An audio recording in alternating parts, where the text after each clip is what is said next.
A hero to some, a villain to others. Perhaps no figure to emerge from the COVID pandemic is as controversial as Dr. Anthony Fauci. So how did an 83-year-old infectious disease expert become such a lightning rod? Dr. John LaPook starts at the beginning. My bedroom was right there.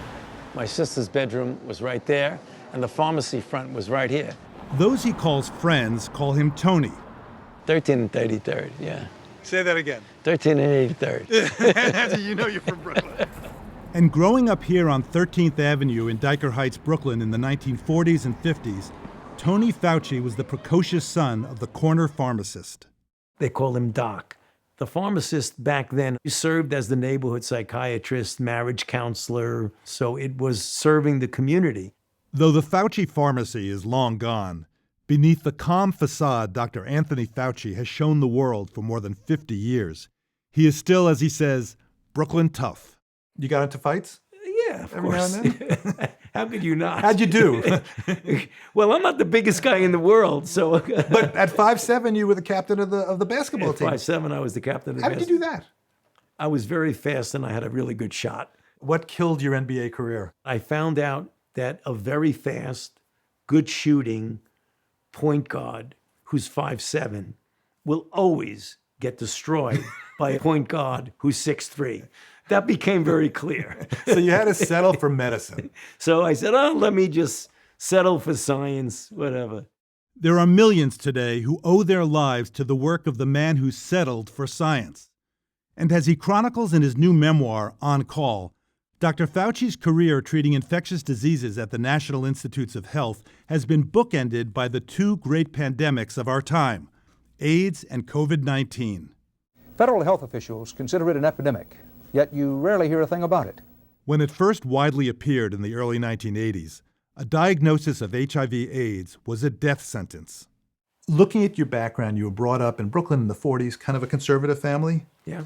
You might not necessarily predict that you would then go on to treat a group of people who were kind of shunned by society. What went into that? What it was that one of the predominant themes in my home, which was fortified with the Jesuit education, was empathy. My father was quite conservative, an Eisenhower type Republican, as was my mother. But my father was very, very much guided by empathy for anybody. Although empathy for AIDS patients was in short supply, and he was criticized early on, Dr. Fauci used his position at the NIH to lobby the White House for funding and national attention. He worked with 7 presidents on AIDS, bird flu, swine flu, Ebola, Zika, and COVID. An AIDS program started with George W. Bush has saved an estimated 25 million lives worldwide. With Bill Clinton, he established the NIH's Vaccine Research Center that laid the groundwork for the record-breaking development of COVID vaccines during the Trump administration. But that last collaboration hit a wall. That brings us to April 3rd, 2020. That was the day President Trump had a press conference and he said, things have changed and the CDC is now recommending that people wear masks. Right. And then he added, this is voluntary.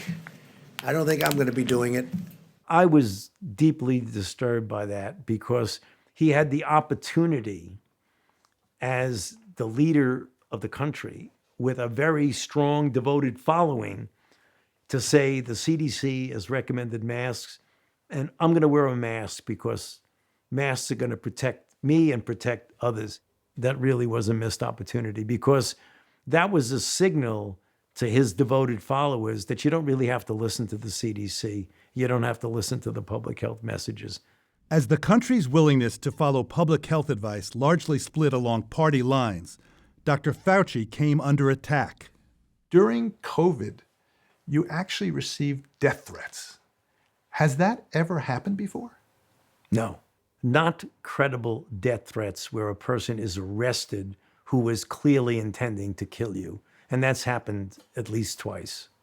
We're acting like we have a virus that's the common enemy and we're fighting with each other. Do the American people deserve to be abused like that, Mr. Fauci? Because you're not doctor, you're Mr. Fauci in my few minutes. Earlier this month, Dr. Fauci was called before a Republican-led congressional committee to discuss pandemic origins and preparedness. But things quickly spun out of control. What this committee should be doing, we should be recommending you to be prosecuted. How did we go as a country from absolutely adoring Jonas Salk, who helped develop the polio vaccine, he was a national hero, to Dr. Anthony Fauci having to have security details to stop people from killing him? It's a reflection of the psyche of the country. If the purpose of the hearing is to figure out how we can do better to prevent and respond to and prepare for the next pandemic, that doesn't even begin to contribute to that. One of the deepest points of controversy is the still unknown origin of SARS-CoV-2, the virus that caused the COVID-19 outbreak. Because the NIH has funded research at the Wuhan Institute of Virology in China, there are accusations that American tax dollars could have paid to create SARS-CoV-2 through genetic manipulation, what's called gain of function. Isn't really the issue behind all of this controversy that those coronaviruses, the ones that were funded by the NIH, were somehow fiddled with to turn it into the virus that causes COVID-19? Right. Is that biochemically, genetically possible? No. When you have a virus, if you're going to manipulate it in a way to make it a dangerous virus, you have to start off with a precursor virus that's close enough to the virus that you ultimately make that it is molecularly possible to do that. What is absolutely 100% certain is that the viruses that were studied under the NIH grant for the kinds of experiments that were done molecularly was so far removed from SARS-CoV-2 that they could not have turned it into SARS-CoV-2, even if they tried, which they obviously didn't do.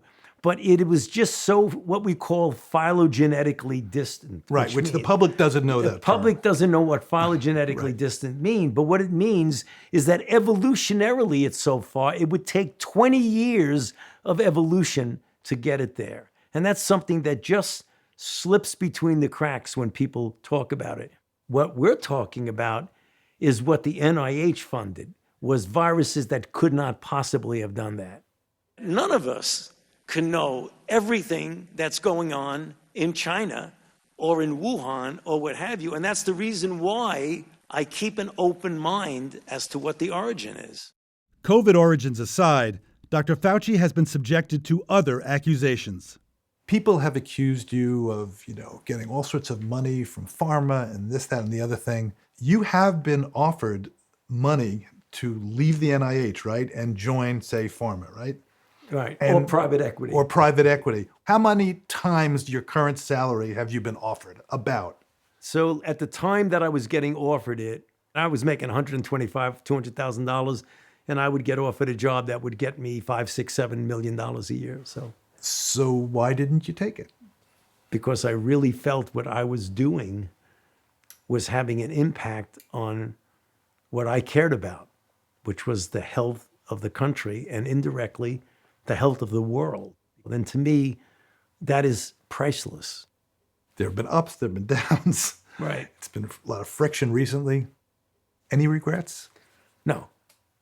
I mean, when you say regrets, any regrets of what I did, my choices? No. Could we have done things better on multiple points, inflection points along that way? Of course, because we're not perfect.